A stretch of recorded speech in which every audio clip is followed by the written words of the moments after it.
Good morning बच्चों, मैं doctor शिखा तिवारी पुनः ऑनलाइन पढ़ाई में आपका स्वागत करती हूँ।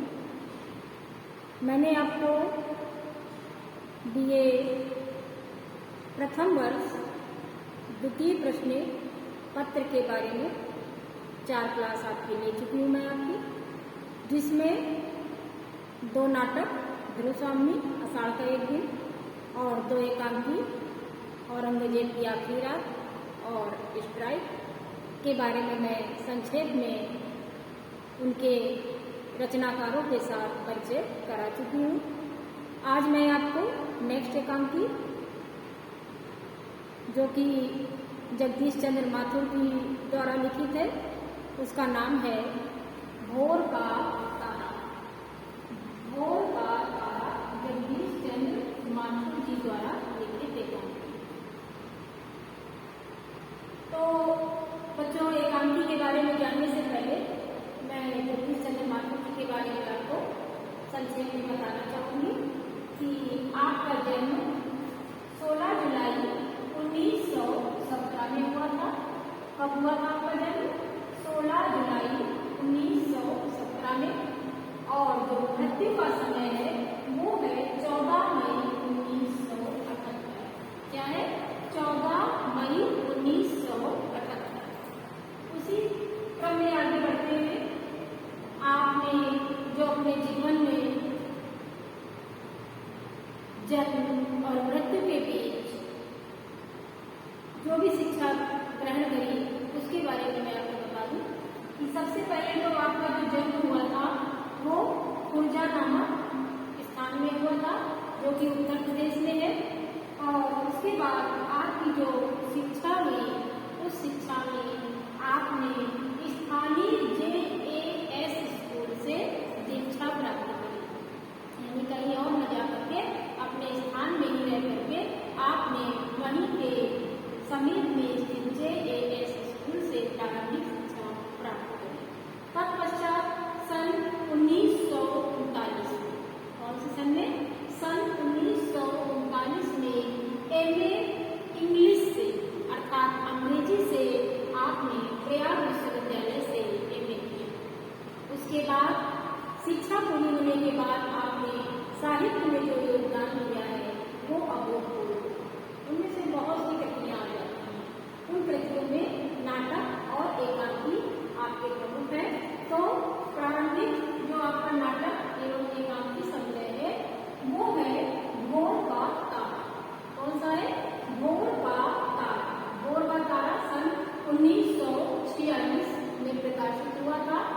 इसी क्रम में तत्पश्चात कोणार्क सन 1950 में, ओ मेरे सपने सन 1950 में, शारदिया सन 1959 में, 10 तस्वीरें सन 1962 में, परंपराश्री नाटक सन 1968 में, पहला राजा सन 1970 में, जिन्होंने जीना चाहा सन 1972 में।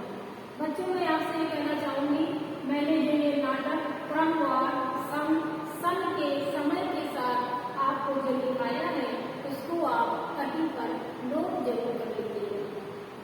ये आपके बहुविकल्पी प्रश्न में सहायक होंगे।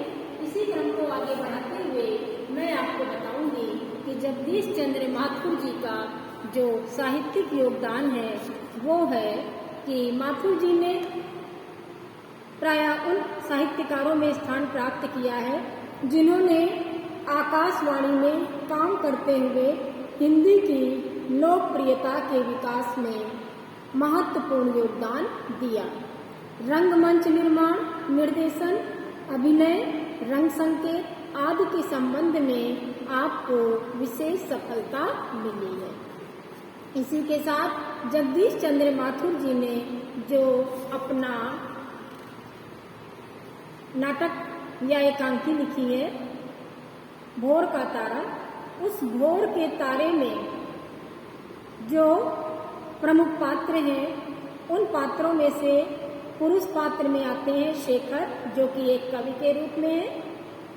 फिर माधव एक राजनीतिज्ञ है, जो कि सम्राट स्कंदगुप्त का दरबारी है। स्त्री पात्रों में छाया, जो कि शेखर की प्रेमिका है, और स्कंदगुप्त के मंत्री आर्य देवदत्त की बहन। इन्हीं पात्रों के माध्यम से प्रस्तुत एकांकी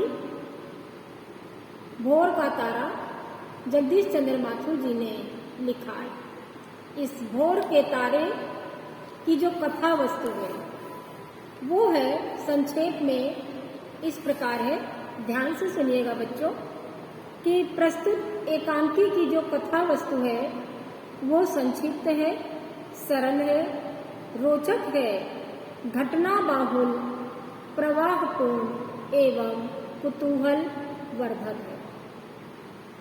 जैसे जैसे हम इस एकांकी को पढ़ते हैं हमारे मन में प्रायः ये जिज्ञासा बनी रहती है, आगे क्या हुआ, आगे क्या हुआ। और शायद तभी एक नाटक, एक एकांकी, एक उपन्यास सफल माना जाता है जब पाठक जिज्ञासा के साथ उसके विषय वस्तु में प्रवेश करता है।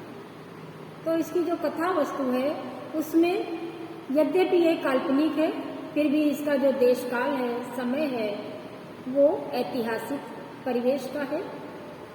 इसकी कथा वस्तु सम्राट स्कंदगुप्त विक्रमादित्य के काल से संबंधित है। शेखर नाम का एक कवि अत्यंत भावुक एवं प्रतिभा संपन्न है। वह प्रेम और सौंदर्य के गीत गाता है तथा कल्पना में खोया रहता है। सम्राट के मंत्री देवदत्त की बहन छाया से प्रेम करता है। माधव शेखर का मित्र है और राजा का दरबारी है। आर्य देवदत्त को तक्षशिला के क्षत्रप वीरभद्र का दमन करने के लिए भेजा जाता है और माधव को उसका मंत्री बनाकर तक्षशिला जाने की आज्ञा मिलती है। तक्षशिला जाने के पूर्व मंत्री देवदत्त शेखर और छाया को विवाह सूत्र में बांध देते हैं। प्रेम से दोनों सराबोर होते हैं। देवदत्त के निवास में अब शेखर और छाया का निवास है। उनका जीवन सुखी है, प्रेम से युक्त है। शेखर को दरबार में कवि के रूप में प्रवेश मिल चुका है। छाया को अपनी प्रेरणा एवं कविता बताने वाला शेखर एक महाकाव्य लिखता है, भोर का तारा, जिसे वह कल राज दरबार में सम्राट के सम्मुख प्रस्तुत करेगा। तभी वहां युद्ध वेश में सुसज्जित माधव तक्षशिला से आता है और शेखर से कहता है कि हूणों ने तक्षशिला पर आक्रमण कर दिया है, वे गांवों को जला रहे हैं, तरह तरह के अत्याचार कर रहे हैं। क्षत्रप देवदत्त वीरगति को प्राप्त हो चुके हैं, अतः राष्ट्र को तुम्हारी आवश्यकता है। तुम गांव गांव में घूमकर अपनी ओजपूर्ण वाणी से ऐसे गीत गाओ, ऐसे जिससे लोगों में वीरता का संचार हो सके और वे देश की रक्षा के लिए अपने प्राणों का बलिदान करने के लिए सहर्ष तैयार हो जाएं। तभी देश की रक्षा हो सकेगी। शेखर माधव के इस प्रस्ताव को स्वीकार कर अपना जो महाकाव्य है भोर का तारा आग में झोंक देता है और छाया को छोड़कर चल देता है। छाया और माधव खिड़की से देखते हैं कि शेखर ओजपूर्ण स्वर में गीत गा रहा है और नौजवानों की भीड़ उस गीत को दोहरा रही है। छाया के यह कहने पर कि माधव तुमने मेरा प्रभात नष्ट कर दिया, तो माधव कहता है कि मैंने तुम्हारा प्रभात नष्ट नहीं किया। अब तक शेखर भोर का तारा था, किंतु अब वह प्रभात का सूर्य बनकर चमकेगा।